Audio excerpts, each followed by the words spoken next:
और महाराज दशरथ जी से 2 वरदान मांगे हैं। पहले वरदान में सुने हो प्राण प्रिय भावत जी का, दे हो एक वर भरत ही टीका। मांगे हो दूसर वर कर जोरी, पूर्व हो नाथ मनोरथ मोरी। पहले वरदान में मुझे भरत जी के लिए राज्य अभिषेक कर दो, अयोध्या का राज्य भरत जी को दे दो। और दूसरा वरदान भी मैं हाथ जोड़ करके मांगती हूँ, मेरा दूसरा वरदान भी पूरा कीजिए। तापस वेश विशेष उदासी, 14 वर्ष राम वनवासी। मेरा दूसरा वरदान है कि दूसरे वचन में राम जी 14 वर्ष के लिए तपस्वी के वेश में वन को जाएं।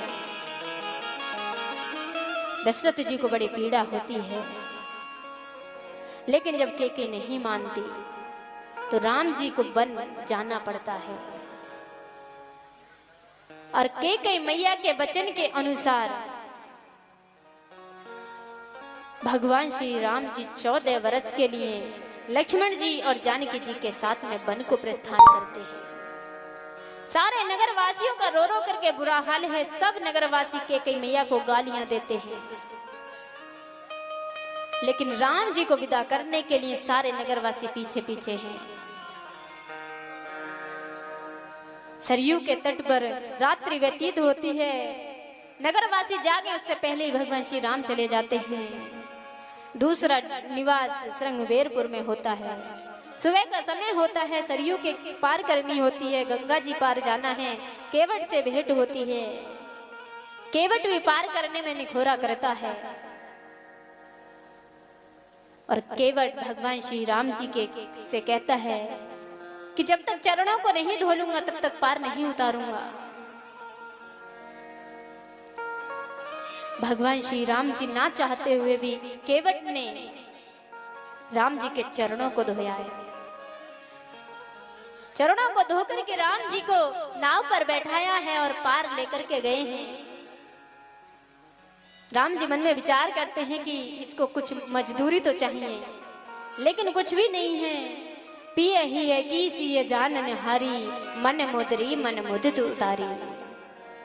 पिया के मन की जानने वाली सीता जी ने हाथ में से अपनी अंगूठी को उतारा और राम जी से कहा कि उतराई में दे दो।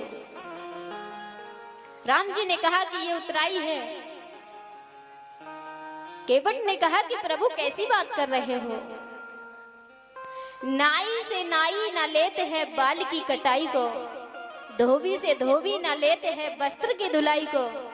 और मैं भी केवट तुम भी केवट, तो मैं तुमसे कैसे उतराई ले लूं। लक्ष्मण जी ने देखा, बोले तुम भी केवट और ये भी केवट, ये क्या बात कह रहे हो। केवट ने कहा सही तो कह रहा हूं, मैं भी केवट हूं और ये भी केवट हैं। बस अंतर इतना सा है कि मैं गंगा पार करता हूं और ये भव से पार करते हैं।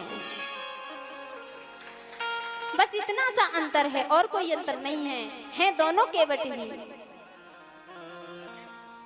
राम जी ने कहा कि कोई बात नहीं है, आपको उतराई ले लो, वरना तो ये ऋण मुझ पर तुम्हारा रह जाएगा।